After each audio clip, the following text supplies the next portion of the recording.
In a world where we have brought back so many franchises from 30 to 50 years ago, unsuccessfully, I might add, it blows my mind that the two most successful ones for me were Top Gun Maverick and Happy Gilmore.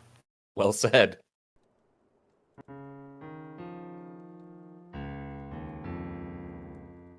Welcome to Tairimo Boys podcast. I'm your host Cody. With me in second chair is the boy we had once throw in a mental hospital because he lost a game of mini golf. It's Jeremy. That sounds about right. You don't remember that time, do you, Jeremy? Did I smash a clown's nose? No. Okay, then no. Perhaps it was for the best. For the best. With me in third chair is the boy. We're about to sign up for a game of Extreme, as an X, Extreme Golf. It's Ryan. Good talk.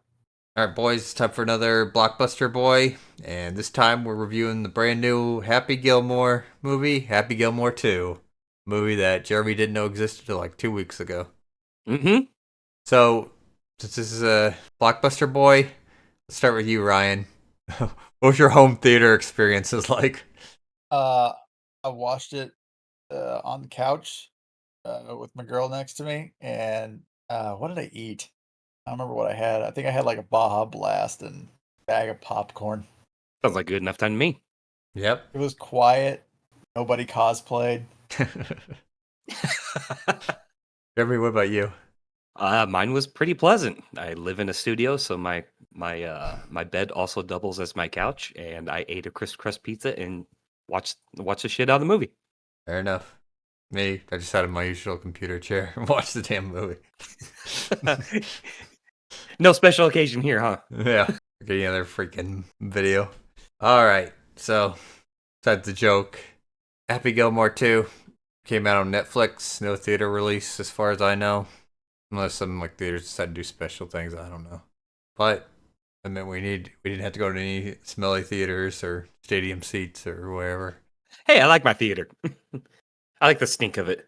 I don't. Jeremy, now that we're here 30 years later. That hurts to hear that. Oh, Yeah. And you loved the first Happy Gilmore movie. Jeremy, Mm-hmm. what were your first thoughts on Happy Gilmore 2? See, all right. I went into this with medium expectations just for the fact that in my heart, there's no beating Happy Gilmore. That was such a go-to classic. However, I enjoyed the shit out of the movie. Fair enough. Ryan, what about you? Well, I am so glad I listened to our Happy Gilmore review an hour before this podcast. Smart man. Because I believe I told you that I was expecting to watch this and be like, God, these people got old. And I did. That thought did occur to me multiple times throughout this movie. How'd you feel yourself, However, Ryan? Because I felt old watching it. Also old and resentful of the passage of time. But I am happy to say I freaking loved this movie for the most part. Yep, there we go. I expected to hear that. Yeah, we have to for most part. Yep. At least you didn't watch one of your heroes die this time. I watched one of my Provided heroes the die. pretty blonde was not my hero. As for me, if you go and listen to our Happy Gilmore 1 review, which I highly recommend, I was kind of excited for it, but I mentioned, like, there seems to be, like, way too many member berries in the trailer. Well, we get around to the movie, and yeah, there are way too many member berries in the movie. It's a flashback. There are so many member berries and cameos. It's up the ass. Now, before I watched the movie, I went and I was like, okay, I want to see what people are saying, like reviews, because I want to see if I'm gonna be in for like a pain in the ass time. But what I noticed, like the day one reviews, everyone fell into like two camps. First one was people really liked the movie. The second cap was people were ready to get like 5 or 6 out of 10, and they're saying it's like, yeah, there were some major problems with the movie. Both sets of people agreed on one thing. The second half of the movie felt really odd. I can see that. That's fair. And that was my coming out of the movie thinking. And Ryan, that's probably for your most part, right? A little bit. There's some other stuff too. That's fair enough. I've got like maybe one complaint about the ending, but whatever. So, let's dig into the actual movie. We're 29, almost 30 years later. If you remember the last movie, Happy had to save his grandma's house from being sold. We find out in the last 30 years, Happy, well, his grandma died. I mean, who didn't expect that to happen? She was on death's door pretty much in the last movie. But he ends up accidentally killing his wife, Virginia, from the first movie. Okay, I did not expect that at all.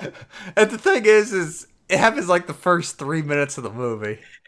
It's so quick. I was like, wow, this is how we're starting the movie? You told me that a Happy Gilmore sequel was going to focus on the fact that she's dead. It would have surprised me. But yeah, he ends up accidentally killing her with a drive and retires from golf. And he loses all of his money from he won like 6 golf tournaments. He loses all of his money after he kicks the ass of a repo man.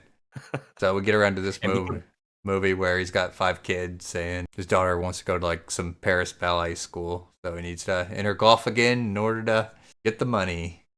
And he's a hardcore alcoholic at this point. Yep. And that's the first half of the movie. So the whole alcoholic thing, I do want to get some criticism. There's a running joke throughout the entire movie that Happy's turned like every single object around him into a way to store like alcohol that he can like sneak a drink from. Even his phone. Yeah. Like one of the first scenes, he's like using like one of those pepper grinder things and he ends up unscrewing it and taking a drink from it. I loved the joke and found it hilarious. I noticed some people online didn't like the joke, and I feel like that's such a big joke throughout the movie that if you don't like it, you're gonna be really gonna not enjoy this movie. Well, I loved it as a reformed alcoholic myself. I thought it was hilarious that he would even hide alcohol in a remote, his grandmother's clock, the cuckoo clock, anything he could. Even while he was working, he hid alcohol inside of a cucumber? Yeah. I thought it was hilarious. That gag was one of those things for me where it was really funny, and then they kept going to the point that it wasn't funny anymore, and then they kept going to the point that it wound its way back to being funny again for me. I think thinking it over, that's kind of what happened with me. Yeah, that's an excellent description of it, to be honest. Yep, everything's got alcohol in it except for the hand sanitizer. Yeah, which he pranks John Daly with. Yeah. Oh, by the way, I hope you know who John Daly is, because if you don't, that's gonna be completely lost on you. So do your research before you watch the movie. I had to He's do the host my. of the Daily Show, right? No, that's Jon Stewart. Daly was professional. I lived with him. Yeah, he was a professional like golf player in real life. They wrote him in the movie, like he's like some bum living with Happy, not to be confused with his like bum caddy from the first movie, because apparently we find out he's not in this movie because he had to move to Sweden to hide his assets from the government. But he's kind of. What'd you boys think about his character anyway? John Daly? Yep. Oh, loved it. Absolutely loved it. That was one of my favorite cameos. Not my favorite, but it's up there. I'm glad you recognized him. Yes, I did. I don't know shit about golf. I was like, who the hell? Like, I kind of looked at it. I was like, okay, they talk like, who is this character? I don't remember him from the last movie. And to look, I was like, okay, this guy's a professional golf. Mm-hmm. I think I laughed every time he was on screen. Same. Now, if we want to complain about running a joke to death, like him drinking this hand sanitizer just kept on going and going. Mm-hmm. Speaking of things within the first 5 minutes of the movie, goddamn, I knew it was going to happen, but they sure do mention Chubbs really quick out the gate. Yeah. Here's the thing, too. Apparently, they were going to like bring Carl Weather back for the movie, but of course he died last year and they had to rewrite the script. I read that, actually. That's sad. I would have loved to see Carl Weathers back in. I don't know what they would have done with him. Like his ghost or something? It's like 30-year-old. Well, we got again in this movie. We got his Force Ghost again. Oh, yeah. They don't just Force Ghost him. They Force Ghost like everyone who died between this movie and the last one. Ain't gonna let you rest, Bob Barker. Nope. He definitely doesn't get to rest. But here's the thing. We see the return of 2 characters from the last movie who aren't dead. Ben Stiller's character, Al, he returns. He was the abusive, like, nursing home guy from the last movie. Now, he does, like, an Alcoholic Anonymous thing, but he's still, like, pulling the same tricks I have in everyone. do work for him. And we've also got Shooter McGavin, who we find out he spent the last 30 years in a mental hospital. Apparently, it was like the Arkham of the golf world. Jeremy, what you think about Hal and Shooter in this movie? Absolutely love Ben Stiller. So seeing him back, and especially for a specific reason that we discussed during our Happy Gilmore 1 review, we finally got to see happen. So that in specific, I loved it. Shooter McGavin was great to see on screen again. And I love the whole, I won't go into it yet, but the graveyard scene. Yeah, trust me. I want to talk about that. I know we're going to get to that, but Yeah. yeah. No, I love seeing him back on screen. Ryan, your thoughts? I also love seeing them back, especially Shooter. Didn't actually expect, I should have expected to see Ben Stiller back. It was a little jarring for me that he's the leader of an AA group, an Alkies Anonymous group, Alkies. That's what we were referred to. Alkies. but I was happy to have him back. And I also can't wait to talk about that graveyard scene. Okay. Get ready for Ryan on a soapbox. Go on. Oh, yeah. As for me, like, I loved Shooter McGavin in this movie because I mean, he gives off like the idea that he is completely nuts. Like he went completely nuts after the last movie. You think it's like maybe it's some act, but no. Like whenever he throws like the coffee in like Manatee's face, and then she kind of runs off. Like this guy's fucking Fruit Loops now. But He is crazy. Yeah, they do give him a redemption story, They do. which I like. And then I'm here for it. Ben Stiller, at least at the end, he finally gets his comeuppances. Mm-hmm. But overall, they kind of put him back in the movie so he can do his usual same shtick he did last movie. Speaking of crazy and Shooter McGavin, are we going to talk about one scene in specific Which when one? he's released? The They pancakes. totally did a Joker. Like when he's dancing down the steps. Yeah. I was like, okay, Joaquin Phoenix. Crap, I didn't catch that. And You didn't catch that? I did not, but now that I know there's a Joker tie-in to Shooter McGavin, all I have to say is, please don't make another movie. Please don't make another movie. Right? We got everything we wanted. You don't want to see Shooter McGavin struggle snuggled? Nope. We can stop right there. All right. So, boys, we talked about the two villains, but all right, let's go ahead and talk about the second half of this movie because we just explained the first half. Mm-hmm. So the first half of the movie is what you'd expect out of Happy Gilmore sequel.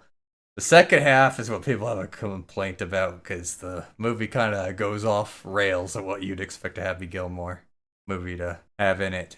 Now, Ryan, I don't know if you remember this, but like 10 years ago, we were at our grandma's house watching Talladega Nights, and I pitched to you how I would write a sequel to Talladega Nights. And it was kind of exactly how the second half of this movie works. I don't remember that. It's fine. Probably something small that you don't remember. But essentially, throughout the first half of this movie, there's like this character that keeps coming up.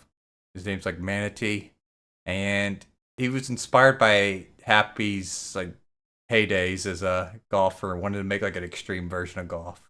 So we get like the X Games of golf in the second half of the movie where Happy has to compete with like his people. They're doing like dune buggies while hitting golf balls. There's flaming holes, extreme dude bro stuff you'd expect if someone warped golf. Mm-hmm. Boys, what'd you think about the second half of this movie? I can see people's complaint with it. It actually brought my attention back kind of towards the middle of the movie. I started having trouble paying attention to some of the stuff. It got a little bit slow for me, but I did have fun with it. I was like, oh, that's an interesting idea. Completely changing golf. And I also really want to be on one of those dune buggies. Ryan, what about you? I actually really enjoyed that part. And I really enjoyed, especially the part where Happy and the caddy are trying to switch clubs on the rotating platform. Yeah, the ending. Yeah. Didn't hurt that seeing the kid from The Sixth Sense is a dude, bro. Right? Was he the Screech one? See this? Yeah. Okay. I did like the joke where it's like, my name's Screech, because that's the sound the chainsaw makes. Like, I think your fans have another idea. It turns out to them, they're all like holding up like Screech signs from Saved by the Bell. As for me, Like, yeah, I could see some people probably won't like the second half of this movie because it just derails itself. It's still enjoyable, I think. Very much so. It's different from what you'd expect, but Yeah. it's still very much enjoyable. Like between us three boys, I probably enjoyed it the least. I do have some big criticism about it. First off, Jeremy, what'd you think about like the two like second half villains? We had Manatee, who was the owner of the Maxi Golf, and then Billy or Bubba, whatever his name was, the number one golfer from them. I thought they were fine. I did particularly enjoy the part towards the beginning of the movie when Happy threw at what's the Ma- first guy's name? The owner. Manatee. Yeah, Manatee. When he threw him into the lobster tank. Yeah, I love that. It's like you won't hurt me because I will sue because you got the surveillance footage. Picks up the phone. It's like, Linda, can you turn off the security cameras for 90 seconds? Throws him in the goddamn lobster tank. The lobsters are swarming. No, I liked him enough. Fair enough. That just remind me of a punk kid that has too much money that wants to change things around. Ryan, what about you? Manatee pales in comparison to Shooter McGavin for me. However, I guess I was wrong about Screech. I guess I mixed that part up. The main Billy, right? golfer. Yeah. That's the dude from The Sixth Sense. Yep. I really liked him. It was weird seeing that kid from The Sixth Sense tell a guy that his balls chafed. It definitely was. Cody, how'd you feel? So I like Manatee. He's kind of these like dude bro hippie types that he made a good villain for what they were aiming for with the second half of the movie. I did not like Billy. The reason for that is I don't think they gave him much of a character compared to what they were doing with this extreme golf. Is he had no motivation. One of my biggest complaints about the movie is I don't think Billy should have been in the movie. I think what they should have done is, do you remember like when Happy needed to find a caddy? He goes up to like the kid from the first movie, choked out, who was his first caddy. Like, hey, you want to be a caddy? He's like, oh, I'm a professional golfer now. Like, hey, so by the way, sorry I choked you out one time. Like, okay, it's fair. See you around. And then the guy's like I never forgave you for choking me out, you son of a bitch. You thought something was gonna happen with that, but like It just fucks off. yeah, he fucks off. Like the only time after that you see him is like the gag where Happy accidentally tease a freaking snake on him. He's like trying to get it off. I think he should have been like the turncoat golfer character. I would have been okay with that, but I don't know. This might just be because, kind of to your point, Ryan. It was funny to see the kid that played in The Sixth Sense as a bro, like a golf bro, and he's the bad guy. So I don't know if that's a bit of nostalgia glasses, but I did enjoy it. I enjoyed him playing the bad guy, even though he had no motivation. I didn't Ryan, are like you how kind of on the same page? yeah, I didn't like at the end when he loses and Manatee like starts yelling at him and he kind of wusses out. I wish he would He have does bitch out. like wound up with the golf club and hit Manatee in the face. Agreed. That was it's kind of like pussy whipped. Yeah, that part I didn't like. But still, I enjoyed it. Well, since we discussed the two parts of the movie, let's talk about the graveyard scene. So we want to talk about it so bad. So the graveyard scene, Manatee, he ends up getting Shooter out of like the mental hospital with the idea that Shooter's gonna be like the spokesperson for his extreme golf, maxi golf, and Shooter kind of views it as an abomination. It's I like the scene because it doesn't show what he's doing, but it's like Shooter and him are looking at it. It's like Shooter like having a reaction if like a mad scientist would show you their experiment. But he ends up taking his coffee and throws it in the guy's face, which kind of leaves him blinded in one eye for the rest of the movie, and runs off. He ends up going to the graveyard where we see Virginia. He's talking to Virginia's grave, and then Happy shows up, insults him, and they have a big fight in the graveyard. And the graveyard is full of the graves of everyone that's pretty much died between the two movies. Mm-hmm. So Ryan, what are your complaints about it? Here's the thing. I'm gonna need you to imagine. I can't remember if it was Family Guy or The Simpsons where one of them takes like a wooden box out of the frame.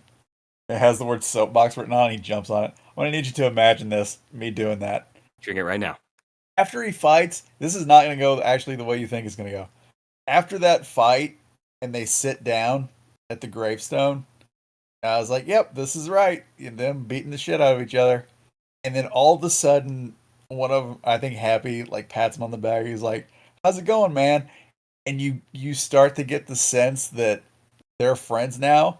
I was like, oh no, I don't like this because I was wanting them to be have like the Batman Joker dynamic in the expansive lore that is the Happy Gilmore universe. Happy Gilmore But extended then, universe. yeah, but like as the movie went on and you realize that he wasn't gonna Shooter wasn't gonna work for Maxi Golf or Maxi Pad or whatever the hell it's called, and they started working together. I really dug that twist. I thought that was subversion of expectations done correctly Yes. because it was a positive thing, whereas in another movie that I'm going to pull out of my ass, let's say The Last Jedi, all those subversions were negative. Like Luke is an asshole, and you just get the sense the director was like, "Oh, you thought I was going to zig, then I zag, zig, zag, zoom," and it just goes back to the movie. But I really dug that. I thought that was subversion done right.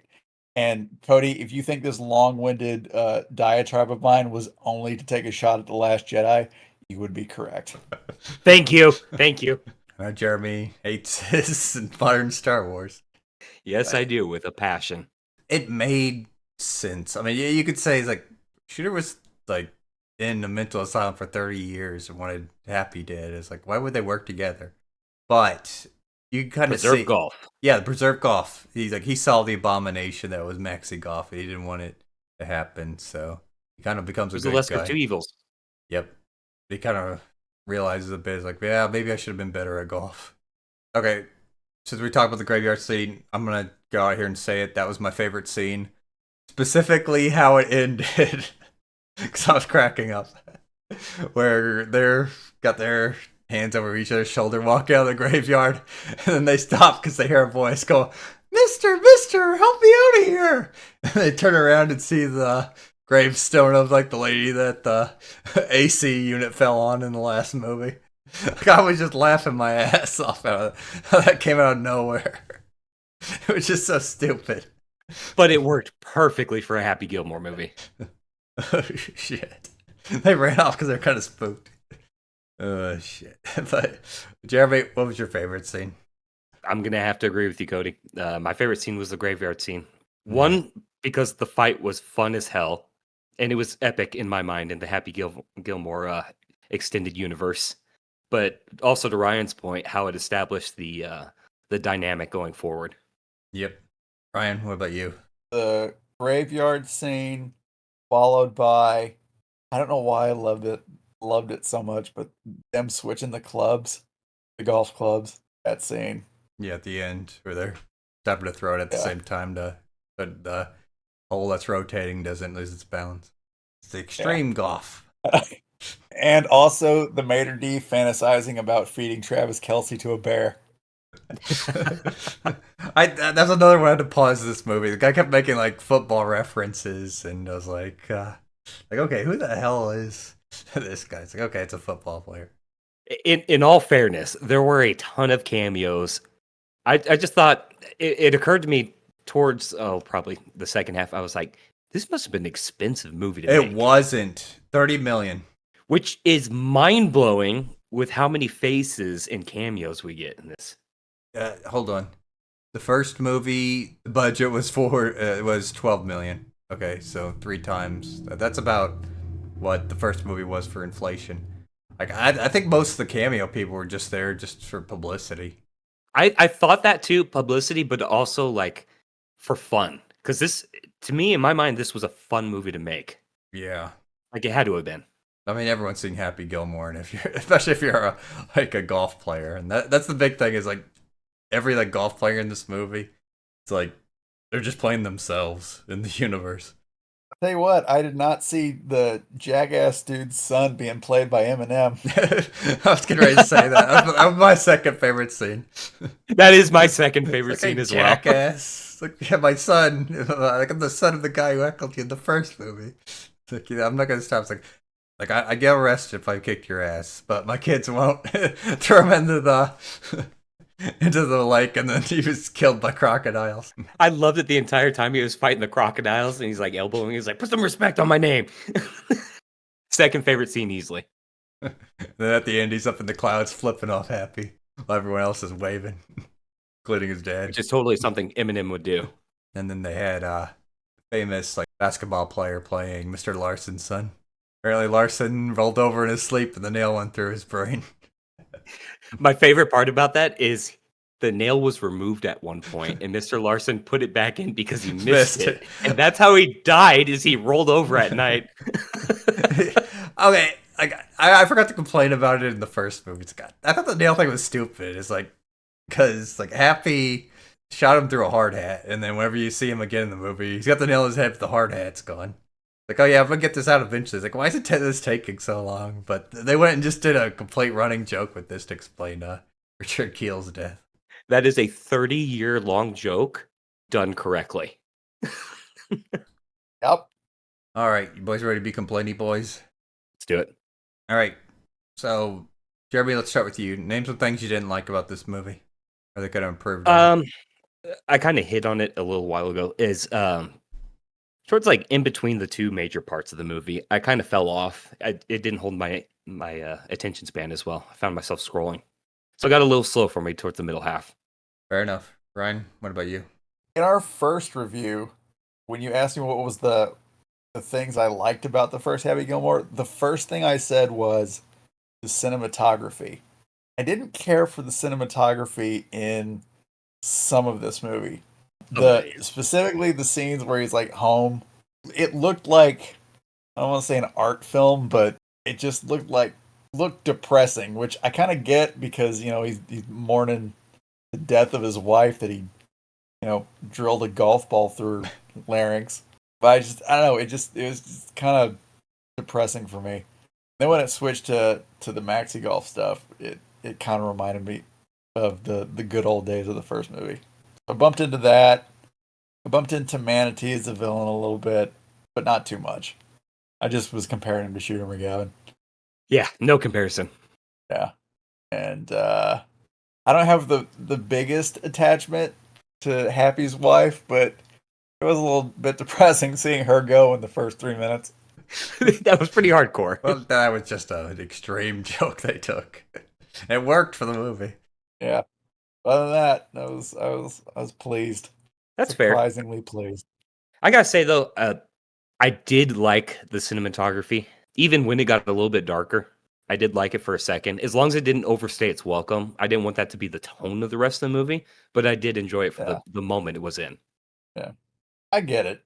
Yeah, I mean that's what they were going for, because he was broke, taking care of his kids, and had to move into that tiny house away from grandma, while John Daly was drinking all his hand sanitizer.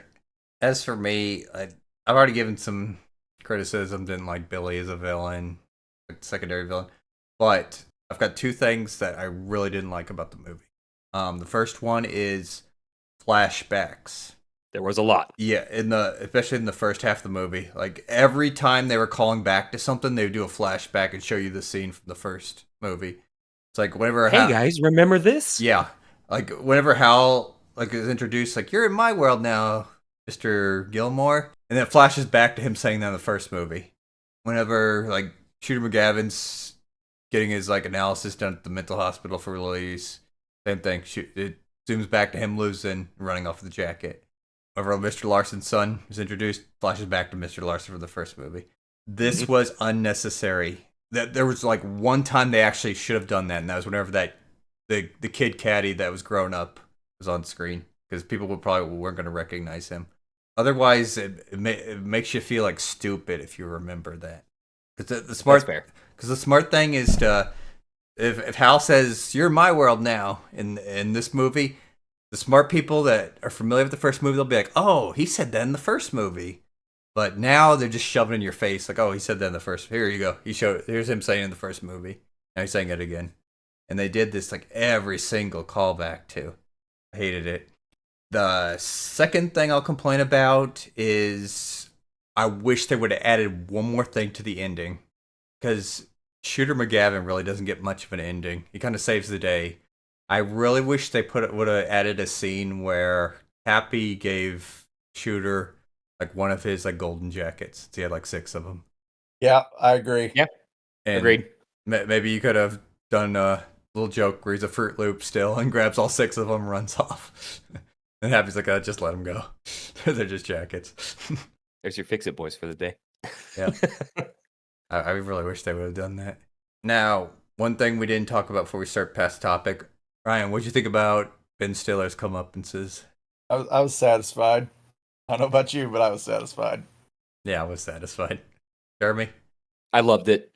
It took 30 years to happen, but it was coming. Well, if you watch the deleted scenes, you get to see him get thrown out of a window in the first movie. But yeah. Which would this scene be as impactful if they actually kept that deleted scene in where Happy threw him out the window? They would have had to rewrite his part, I think. Yep, agreed. But his scene in this movie is because he didn't get any comeuppances in the last movie. So 100%.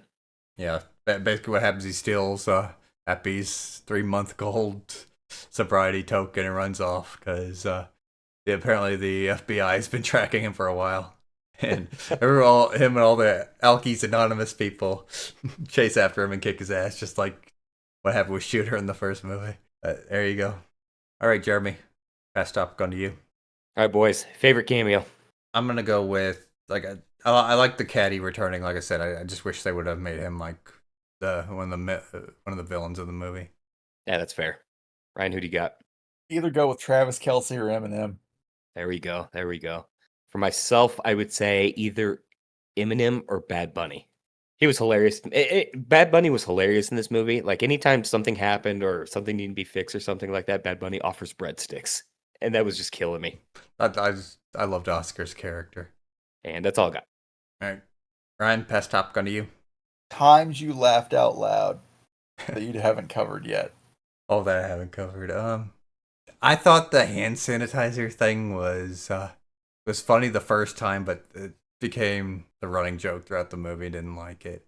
Now, another thing I liked is like near the end when Happy's trying to drive off in his car, it's not working, and then all his kids go and they start beating on the car. And Steve Buscemi's character comes over and starts whacking at us. Like, whoa, what the hell are you doing? You beating up my dad's car? God damn it. Yeah, that's my other favorite. Steve Buscemi's looking old now. Like, I mean, I know he's always looked old, but like he's really looking old nowadays. It's showing now. Yeah, that was another thing I didn't like about this movie. What about you, Ryan? Let's see. I already said Travis Kelce being eaten by the bear. Happy getting drunk and crashing the golf cart and the other golf cart still gets me. You're out, Eric Andre screaming. Yeah, just the shot gets me. Also, when Shooter's in the asylum and they ask him, he's like being nice and pleasant, and all of a sudden they ask him, "What would you do if you saw Happy Gilmore?" And he goes, "Fill a sack full of golf balls and beat the piss out of him." It's quite the heel turn. I'm sure there are others, but that's all I can. Those are the prominent right ones now. that come into my mind. Yeah. Fair enough. All right, Jeremy, final thoughts? This movie surprised me how much I enjoyed it. Like I said, other than the little stuff that we complained about, and then my attention span kind of waning towards the middle of the movie, I really, really enjoyed this movie. It felt like a lot of things came full circle, and I loved it. Ryan, final thoughts? In a world where we have brought back so many franchises from 30 to 50 years ago, unsuccessfully, I might add, it blows my mind that the 2 most successful ones for me were Top Gun Maverick and Happy Gilmore. Well said. Well said. As for me, like I said, you're either gonna really like this movie or you're gonna be kind of average on it. I personally enjoyed it. It does have some problems we complained about, but overall, this is an enjoyable experience. Kind of what people should be aiming for if they're gonna make a movie 30 years later, which they really shouldn't. If you wanna make a sequel, make it sooner before everyone dies. All right, let's scale this bad boy. Jeremy, do you remember our scale for Happy Gilmore 1? Were you using the Adam Sandler scale? So on a scale of Billy Madison to Pixels, where would you rank this movie? I'm going to put this one golf club underneath Happy Gilmore 1. Fair enough. Ryan, what about you? One day I'm gonna defend Pixels. Not today. Same as Jeremy. Right, just under the first Happy Gilmore. Ryan, just watch the Futurama episode. You'll be happier. I did actually. I saw it the other day or yesterday. As for me, yeah, maybe 1, 2 golf clubs below Billy Madison. Only maybe half a. Well, let's see, 2 golf clubs below Billy Madison. No. Okay. Happy. It's close to Billy Madison. It's not as good as Billy Madison. It's not as good as Billy Madison. It's not as good as Happy Gilmore one. But yeah, it's a good movie. You'll enjoy it. All right, everyone. Thank you for listening to another episode of Tairimo Boys podcast. Don't forget to like, subscribe, leave a comment. Tell us what you would do if you entered an extreme golf tournament. Don't forget to ring the motherfucking bell. Stay tuned for more episodes.